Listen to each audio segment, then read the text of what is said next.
Lisa Fong. If you ever had suffered or you think you are suffering from a frozen shoulder, I think you'd be really interested in hearing what I have to say.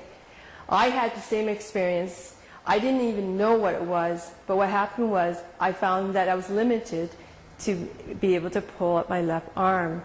It hurt. It hurt in the morning, it hurt in the evening when I went to sleep. So I searched everywhere, and I didn't know who I could see to take care of this until one day I came across an ad from Trigenics, and I called Dr. Austin's office, and I asked him, can you tell me a little bit about what is this frozen shoulder and what I can do to take care of it? I went in for a free consultation and booked an appointment, and all of a sudden he was able to fix my shoulder. From not being able to lift it up this much, I can lift it up this much. It's only been a few months, and the pain has diminished, and it totally changed my life. I got my life back with Trigenics. What I have found, and I've reduced, I'm the first in the world to develop this procedure. It's called a frozen shoulder dissection procedure.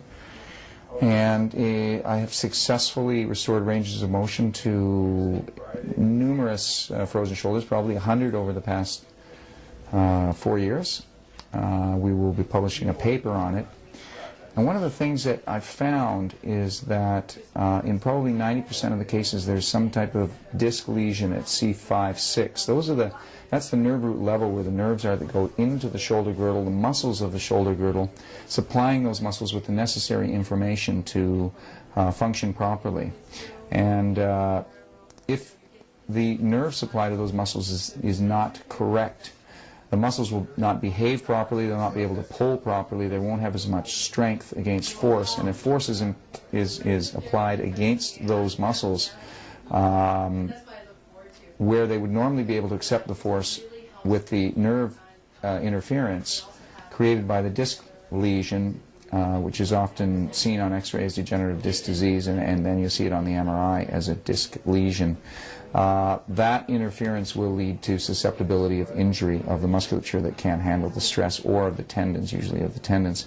It may cause a tearing, it may also just cause an inflammatory condition, which in turn can precipitate carrying an effusion of inflammation throughout the shoulder girdle into the capsule and into those areas, into what we call the bursa, which in turn cause some degree of adhesing or adhesions to develop where the bursa or the capsule begins to sort of stick together. And then the frozen shoulder develops.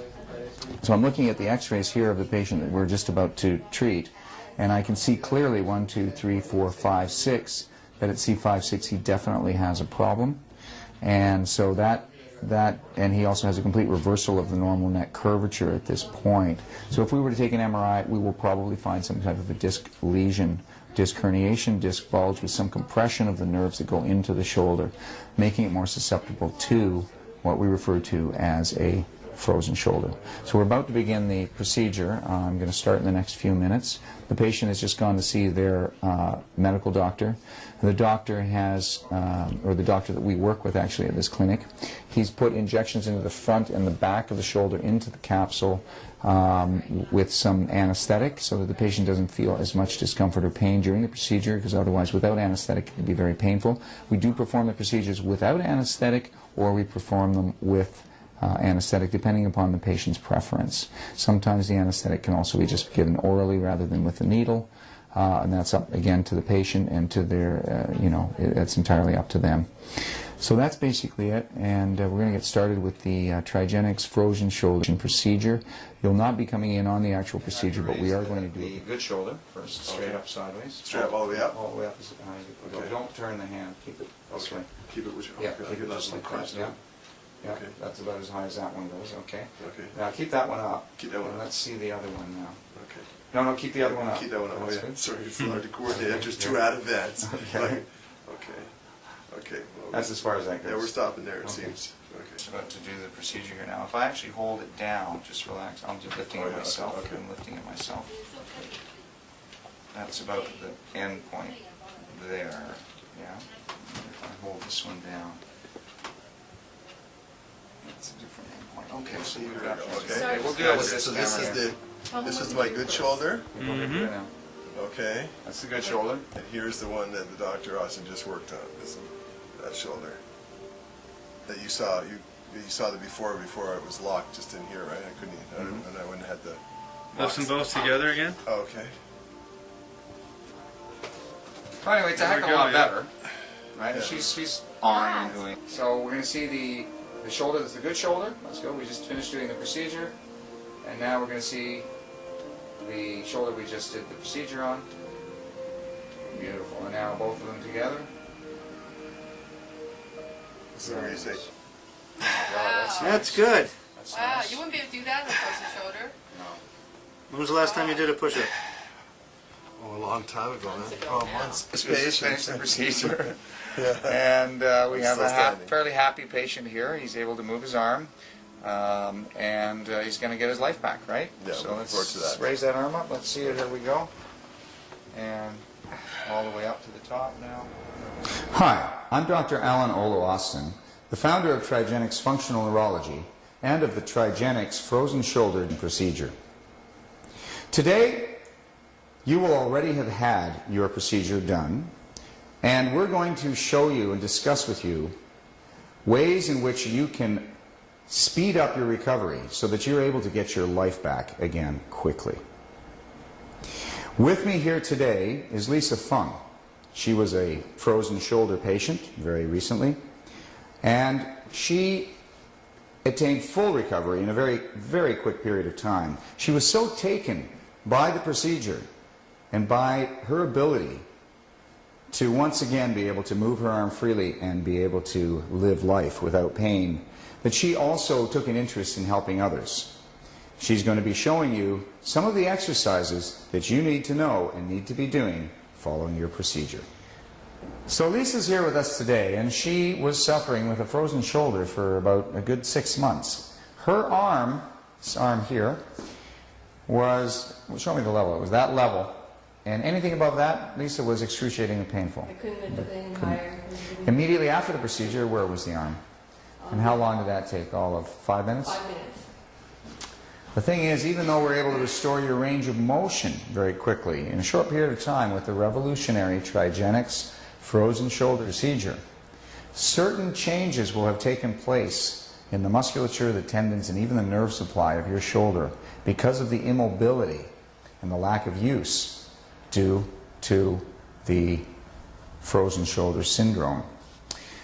That means that over about the next 6 weeks, you're still going to be needing to do specific exercises on a daily basis, more frequently in the first 3 days, but you're going to need to do them on a daily basis in order to be able to make sure that that frozen shoulder doesn't return, because there are certain kind of sticky adhesions that develop in the shoulder, and we don't want to give them a chance to come back again. You don't want to have the procedure done a second time unless it's really needed. And because you want to be able to basically carry on your life without any restrictions or without any pain whatsoever. So that's going to need about 6 weeks of specific exercises that we're about to go through right now for your full recovery. Okay, the first thing that you need to be doing in the first 3 days, for 3 days, on the hour, every single hour, for 3 days following your procedure, is the wall climb. Now, there are some patients that the procedure is so incredibly successful that they don't need to do the wall climb. They can simply raise their arm up and down. But if it's painful still after the procedure, and you feel that it's somewhat difficult to actually lift your own arm without any assistance, you will do the wall climb. Let's do the wall climb first. The wall climb involves you standing exactly perpendicular to the wall, facing in a perpendicular direction from the wall, with your arm directly out at your side. Directly out at your side. So you're not standing this way, you're standing this way. Now the most important thing to do is to simply crawl up, pulling yourself up the wall with your fingers. Now as you do that, you step into the wall more and more and more until you finally get to the top of the wall. And remember, this was the frozen shoulder that Lisa just had treated and corrected only a month ago. Okay, so here she is. Now, Some of you may only be able to get up to here. There may be a little gap here.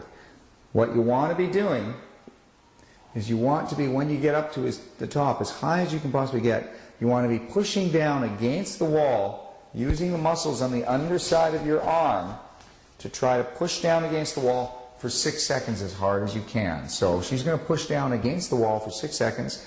1,000, 2,000, 3,000, 4,000, 5,000, 6,000. And then, actually, let's start here. Okay, let's try that again. Go ahead and, so you breathe, first you breathe in through your nose and stomach. As you're breathing out, you do your pushing. As you breathe out, control your breath, make a little sound to be able to control it like this. So she's going to be breathing out. As she breathes out, she's pressing down. 1,000, 2,000, 3,000, 4,000, 5,000, 6,000. Now when she finishes pressing, she'll try to push herself into the wall a little bit further to lessen this gap that's here that you may have. Okay? And she'll try to get up a little bit higher immediately after she stops pushing and breathing. Then she's going to start again, breathing in, out, pushing, pushing, pushing, pushing, pushing, pushing, pushing, pushing, and relax. And then she tries to push herself to the point where she's completely against the wall in the manner that she is now, with absolutely no space between her and the wall. And then she continues to push from that position. And going again, breathing in, and out, 1,000, 2,000, 3,000, 4,000, 5,000, and 6,000. What she'll do then is she'll step away from the wall, keeping the hand there. And now what she's going to do is she's going to lower her arm herself slowly. There'll be certain places without the help of the wall. Now in some cases you may at certain point need the help of the wall, in which case you'll come down the wall crawling.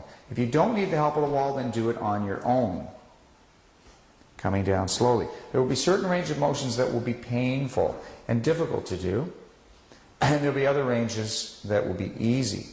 If you don't need the help of the wall, don't use the wall. If you need the help of the wall, use it. Now, some of you will just be able to do this. And if you're able to do that, what you're going to do is you're going to do this at least 25 times once an hour. Okay? Once an hour. You're also going to do this, forwards, 25 times once an hour. Okay? If you can't do that unassisted, then you're going to use the wall as well to crawl up in that direction. Going up, all the way up, all the way up, all the way up, all the way up, and you're going to do the same procedure, only in this position. The next procedure you're going to do is you're going to turn around completely, all the way around, more, turn, just relax your arm, turn around, put it down, and back against the wall. The procedure that you're going to do now, let's say this was her good arm, okay? We're going to use the arm that was worked on, and she's going to put it as far back against the wall as possible this way, holding her hand back against the wall. And then she's going to try to touch the other shoulder to the wall and bring the other hand up and back. What she's going to do now is she's going to push this hand backward as hard as she can into the wall. 1,000, 3,000, 4,000, 5,000, 6,000, and relax. And then she's going to do it again and push it back into the wall. Push the hand, push the hand, push the hand. If there's some difficulty doing that, she can actually help herself. She can hold her wrist with the other hand, pushing it down. Try to keep the shoulder back as far as possible so this arm will be straighter. Okay? And then she's going to push against her own hand in this direction. She's going to hold it. May need to use the whole hand. Breathe. Push. 1,000, 2,000, 3,000, 4,000, 5,000, 6,000. And then she's going to try to keep it there and always try to bring this opposite shoulder back as far as possible. But unfortunately, of course, you can't contort your body quite that much. So she'll have to do it that way. The ideal eventually is to be able to do it unassisted with both hands. You can see in her case, it's only been a month since the procedure, that there's still a slight restriction in that particular range of motion, which is often the case.